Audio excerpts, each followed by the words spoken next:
Guys, me again. What we have here today is a AC switch. I believe they call it a control panel officially. For a Mazda Vista. Damn it, I can't even remember. Mazda Verisa, 2008. So I already fixed this one.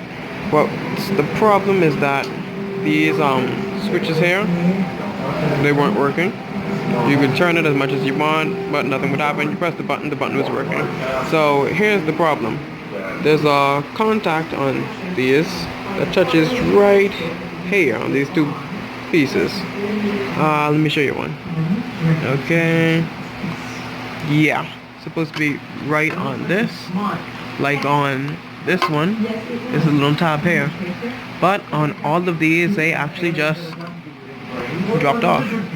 So what I'm doing now is reconnecting them. I'm gonna show you how. So it might be a little hard to see because I already cleaned the spot where it dropped off from, but right here where you see these little two plastic type studs sticking up is where they popped off from. Well, you know, it's plastic, cheaply made. They didn't really put much reinforcement to ensure that these wouldn't come off. Hell, if they break, you have to buy another one, so that's a win-win for them. So basically what I'm doing is I'm just taking some, well, you could use your favorite epoxy, but I'm using crazy glue and baking soda.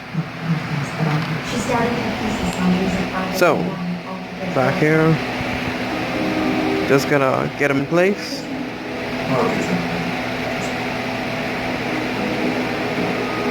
Stick it up like so. Make sure it's right in the perfect spot, lining it up with the holes from the where it popped out from.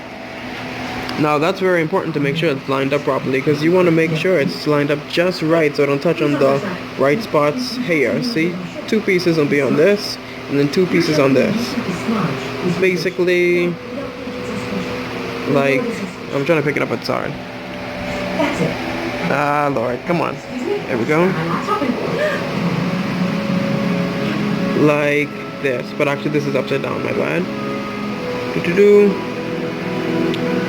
This is so hard for some reason today. I must be nervous. I'm on camera.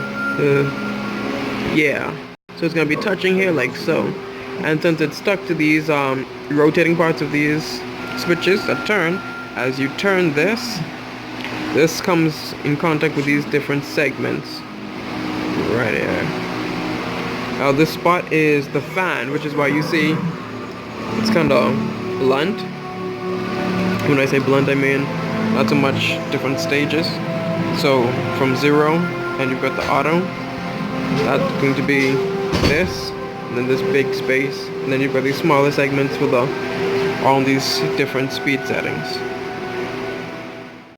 Sorry, I still don't have my stand set up all together, and it's really hard for me to do this and hold the camera at once, so I'm just trying to see if I could show you, give you an idea of how this is done as best as possible. So, like I said, I'm using crazy glue and baking soda. So the first thing I'm gonna do is I put the crazy glue on the tab before I stick it to the spot.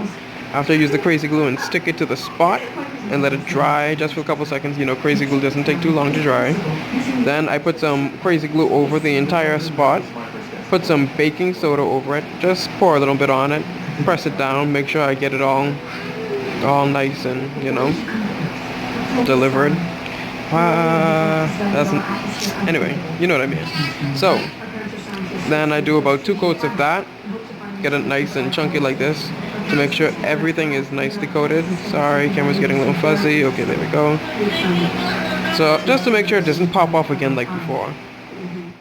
Also, I have my soapy water here, just to, you know, dip my towel into to clean it off, because it's very important that you clean off both the tab and the switch nicely, so to get rid of any little oils on it, because there actually is a little electrical grease here, so it's not going to impede the tab from making contact to the contacts, but it's going to keep it well lubricated so it's going to move smoothly. But having that on the switch and then trying to super glue it isn't going to work. It's going to snap right back off. So make sure you clean these things nicely before you try to super glue it. That way you would not have to open it all the way back up and super glue it again. Alrighty guys, getting it back in there looks quite nice. Gonna have to clean up on this, so I had to put a little grease in there. Sorry if these seem a little rushed. These are, you know, real jobs with real customers and real deadlines, so I gotta kind of hurry to get the work out.